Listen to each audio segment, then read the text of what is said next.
इस दिवाली छत्तीसगढ़ की हवा साफ है। वायु और ध्वनि प्रदूषण में कमी आई है। पर्यावरण संरक्षण मंडल ने जारी किए आंकड़े।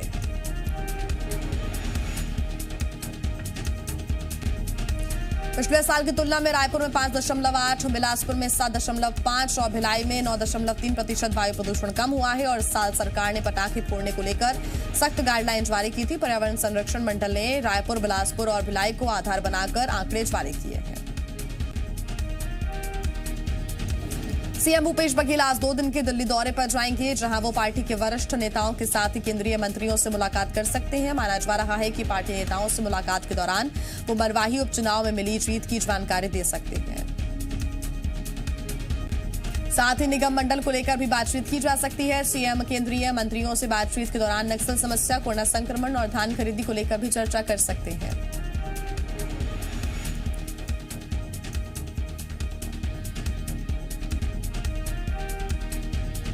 छत्तीसगढ़ में बीते 24 घंटे में कोरोना के 530 नए केस आए सामने। हालांकि इस दौरान 623 मरीज ठीक हो गए, जबकि 16 मरीजों की मौत हो गई। फिलहाल प्रदेश में संक्रमितों की संख्या 2,10,534 तक पहुंच गई है। इसमें से 1,88,869 मरीज ठीक हो चुके हैं और 19,087 मरीजों का इलाज चल रहा है। संक्रमण से अब तक 2,578 मरीजों की मौत हो चुकी है। मध्य प्रदेश में कोरोना के मामले थम नहीं रहे हैं। प्रदेश में कल भी 870 नए मरीज मिले हैं, जिसके बाद से कुल मरीजों का आंकड़ा बढ़कर 1,83,927 हो गया। कोरोना की वजह से कल 7 लोगों की मौत भी हो गई। मध्य प्रदेश में कुल मौत का आंकड़ा 3,090 पर पहुंच गया है। इंदौर से 74, भोपाल से 62 कोरोना के नए मरीज मिले हैं। राहत की बात यह है कि आज 722 मरीज ठीक हो गए।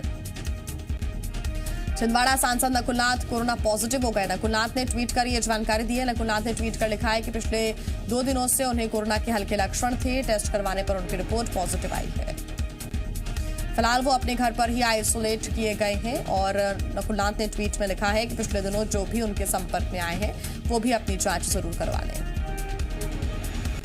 रविवार को बिरसा मुंडा की जयंती के मौके पर भोपाल में जनजातीय गौरव दिवस कार्यक्रम का आयोजन किया गया। इस कार्यक्रम में सीएम शिवराज सिंह ने ऐलान किया कि आदिम जाति कल्याण विभाग का नाम आज से जनजातीय कल्याण विभाग होगा। इसके साथ ही सीएम शिवराज सिंह ने ऐलान किया कि अब हर साल 15 नवंबर को जनजातीय गौरव दिवस के रूप में मनाया जाएगा। उन्होंने कहा कि मध्य प्रदेश के संसाधनों पर पहला हक गरीबों का है। सीएम शिवराज ने कहा कि वो मध्य प्रदेश की धरती पर धर्म परिवर्तन का कुचक्र नहीं चलने देंगे। उन्होंने कहा कि हमारी सरकार ने कानून बनाकर जनजाति भाई बहनों के सभी कर्ज माफ कर दिए हैं। साथ ही नियम विरुद्ध लोगों से ब्याज लेने पर भी सारा कर्ज अपने आप माफ हो जाएगा। सीएम शिवराज ने ऐलान किया कि 25 नवंबर को एक बड़ा कार्यक्रम आयोजित किया जाएगा, जिसमें सरकार जनजाति नायकों को सम्मानित करेगी। ग्वालियर में हिंदू महासभा ने एक बार फिर विवादित काम किया है। रविवार को हिंदू महासभा ने राष्ट्रपिता महात्मा गांधी के हत्यारे नाथूराम गोडसे का शहीद दिवस मनाया। 15 नवंबर 1950 को नाथूराम गोडसे और उनके साथी आप्टे को अंबाला की जेल में फांसी दी गई थी। ग्वालियर के दौलतगंज इलाके में स्थित हिंदू महासभा के ऑफिस में कार्यकर्ताओं ने नाथूराम गोडसे की तस्वीर पर फूलमाला चढ़ाई और आरती की। हिंदू महासभा ने प्रशासन को चेतावनी दी कि अगर गोडसे की जब्त प्रतिमा को वापस नहीं किया गया तो गोडसे के जन्मदिन पर नई प्रतिमा की स्थापना की जाएगी। कंप्यूटर बाबा को हाईकोर्ट से राहत मिल गई है। हाईकोर्ट ने जिला प्रशासन की कार्रवाई पर नाराजगी व्यक्त की। हाईकोर्ट ने मामले के जल्द निराकरण के निर्देश भी दिए। हाईकोर्ट ने अन्य 2 मामलों की आज सुनवाई करने के निर्देश दिए हैं। 5 लाख की बैंक गारंटी पर हाईकोर्ट ने प्रशासन से सवाल पूछे।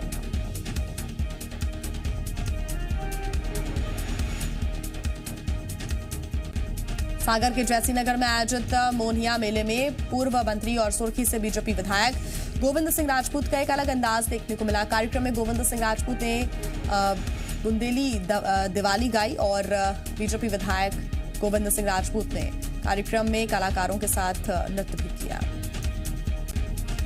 सागर के जैसीनगर में आयोजित मोहनिया मेले में पूर्व मंत्री और सुर्खी से बीजेपी विधायक गोविंद सिंह राजपूत का यह अंदाज सभी को खूब भाया।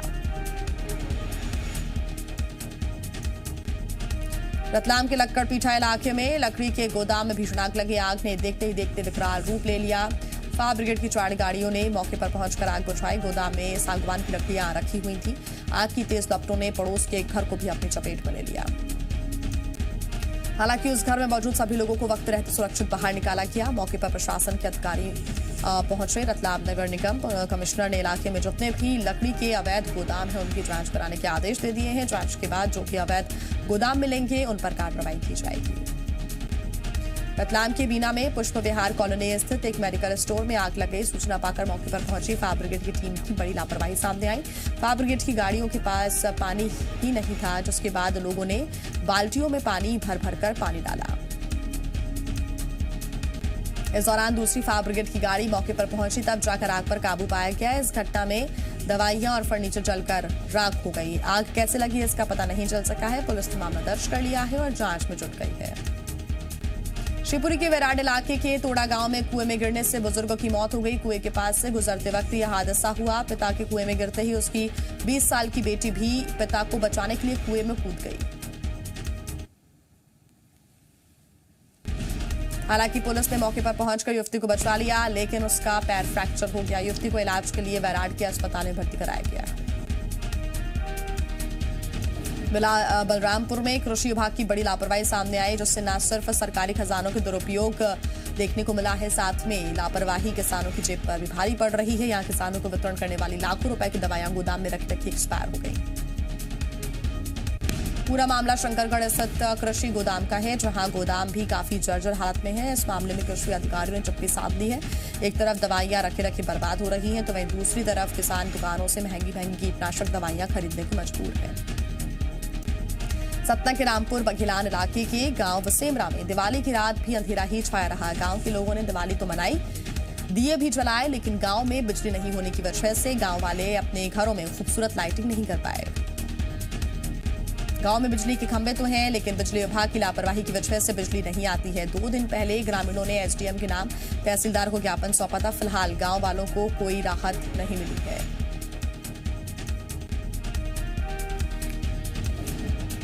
मुंगेली में सेशन जज कांता मार्टिन ने अपने सरकारी बंगले में फांसी लगाकर जान दे दी। जज कांता मार्टिन ने यह खौफनाक कदम क्यों उठाया, फिलहाल इसकी वजह सामने नहीं आ पाई है।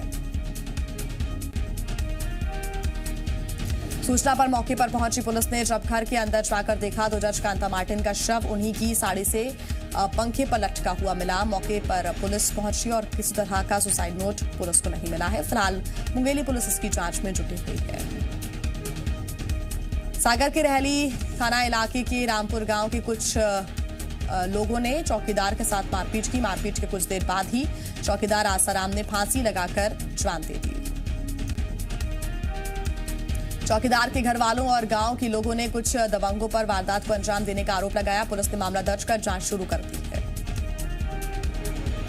भोपाल पुलिस ने हत्याकांड का खुलासा किया है। 5 सितंबर को जड़ी बूटी का कारोबार करने वाले एक तांत्रिक का शव मिला था। पुलिस ने जांच में पाया कि तांत्रिक जहां कारोबार करता था, वहीं पास में रहने वाले युवक धनराज ने हत्या की।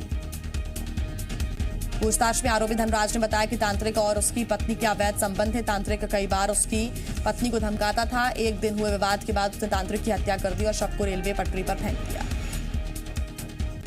रतलाम के बाजरा थाना क्षेत्र में सुखलाल नाम के युवक की हत्या का मामला सामने आया। आरोपी युवक के पिता पर ही लगा है। आरोपी के छोटे भाई राजू ने पुलिस को इसकी जानकारी दी। राजू के अनुसार आरोपी मांगीलाल नशे में था और इस दौरान पिता और बेटे के बीच किसी बात को लेकर विवाद हो गया था। आरोपी को इतना गुस्सा आया कि उसने अपने बेटे को डंडों से पीटा और फिर कराही से सिर पर हमला कर उसकी हत्या कर दी। पुलिस ने आरोपी के खिलाफ मामला दर्ज कर लिया है। उज्जैन में एक शख्स ने अपनी पत्नी को जिंदा जलाकर उसकी हत्या कर दी। महिला कुख्यात डाकू खड़क सिंह की पोती थी। बताया जा रहा है कि पति और पत्नी के बीच दूसरी शादी को लेकर अक्सर विवाद होता रहता था। आरोपी शख्स का किसी दूसरी महिला के साथ अवैध संबंध था। वारदात के दिन भी दोनों के बीच विवाद हुआ था। आरोपी पति नशे में था। उसने कैरोसिन डालकर महिला को आग के हवाले कर दिया। गंभीर रूप से झुलसी महिला को एमवाई अस्पताल में भर्ती कराया गया, जहां इलाज के दौरान उसने दम तोड़ दिया। धार में इंदौर अहमदाबाद हाईवे पर अज्ञात बदमाशों ने 3 लोगों को गोली मार दी, जिसमें एक शख्स गंभीर रूप से घायल हो गया। हमलावर बाइक से थे। फायरिंग के बाद वो तुरंत मौके से फरार हो गए। पुलिस ने मामला दर्ज कर लिया है। पुरानी रंजिश में गोली चलाने की आशंका व्यक्त की जा रही है।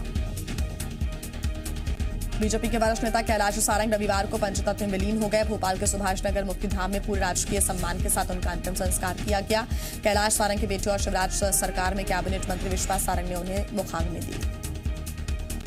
अंतिम संस्कार में सीएम शिवराज सिंह, वीडी शर्मा, विधानसभा के प्रोटेम स्पीकर रामेश्वर शर्मा शामिल हुए। अंतिम संस्कार के बाद श्रद्धांजलि सभा का आयोजन किया गया।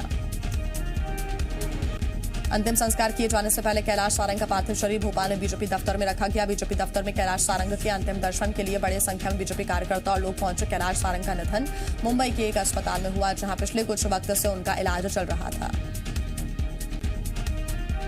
धार्मिक नगरी चित्रकूट में मंदाकिनी नदी के किनारे हर साल दिवाली के दूसरे दिन गधों का मेला लगता है और इस बार भी मेले में अलग अलग राज्यों से 5,000 से अधिक गधे, खच्चर और घोड़े आए। गधों की कीमत 10,000 से लेकर 40,000 तक रखी गई थी और ये मेला देश भर में प्रसिद्ध भी है। बताया जाता है कि मुगल बादशाह औरंगजेब ने इस मेले की परंपरा शुरू की, जिसके बाद से यह ऐतिहासिक मेला आज भी लगता है। इस मेले में हर साल लाखों रुपए का कारोबार होता है। मंदसौर में परंपरा के नाम पर अंधविश्वास का मामला सामने आया है। यहां कोटरा गांव में पशु क्रूरता की तस्वीर देखने को मिली, जहां गायों को एक छोटा से जगह पर इकट्ठा किया जाता है, फिर उनके सामने पटाखे फोड़े जाते हैं और ढोल नगाड़े बजाए जाते हैं। इस दौरान उनसे लकड़ी पर बंधे चमड़े को फड़वाने की कोशिश की जाती है। लोगों की मान्यता है कि लकड़ी पर लगा चमड़ा फट गया तो पूरे साल गांव में खुशहाली बनी रहेगी। मुरैना में सबलगढ़ में भारी बारिश हुई। बारिश के साथ साथ बड़े बड़े ओले भी गिरे, जिससे इलाके के करीब दर्जनों लोग प्रभावित हुए हैं। ओलावृष्टि होने से कई किसानों को नुकसान पहुंचा है। बारिश होने से तापमान में गिरावट भी आई है और कड़ाके की ठंड भी अब आगे बढ़ सकती है।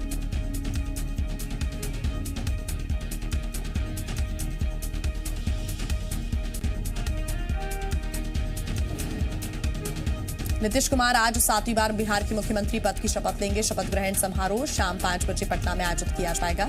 रविवार को नीतीश कुमार ने राज्यपाल से मुलाकात की और सरकार बनाने का दावा पेश किया। बिहार में उप मुख्यमंत्री पद पर सस्पेंस अब भी बरकरार है। हालांकि विधानमंडल दल का नेता चुने जाने के बाद तारकिशोर प्रसाद के डिप्टी सीएम बनने के कयास लगाए जा रहे हैं।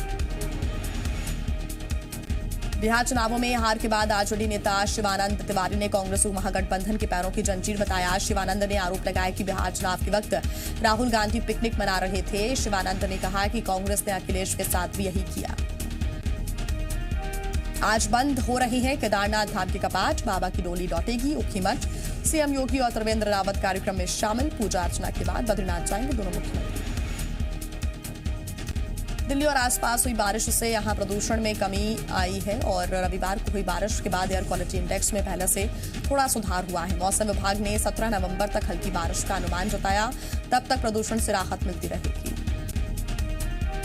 दिल्ली में एक बार फिर कोरोना के तेजी से बढ़ रहे मामलों के बीच केंद्रीय गृह मंत्री अमित शाह ने रविवार को समीक्षा बैठक की, जिसमें हालात से निपटने के लिए आईसीयू बेड और टेस्टिंग बढ़ाने का फैसला किया गया। महाराष्ट्र में करीब 8 महीने बाद आज से सभी धार्मिक स्थल खुल गए हैं। खुलने से पहले रविवार देर रात तक मंदिरों को सैनिटाइज किया गया। मंदिरों में दर्शनार्थियों के लिए सरकार ने दिशा निर्देश जारी किए, जिसमें कोरोना से बचाव के नियमों का पालन करना होगा। नेशनल कॉन्फ्रेंस पीडीपी समेत मुख्यधारा की पार्टियों के गुपकार गठबंधन में अब कांग्रेस भी शामिल हो गई है। कांग्रेस ने जम्मू कश्मीर में जिला विकास परिषद का चुनाव गुपकार में शामिल पार्टियों के साथ करने का ऐलान किया है।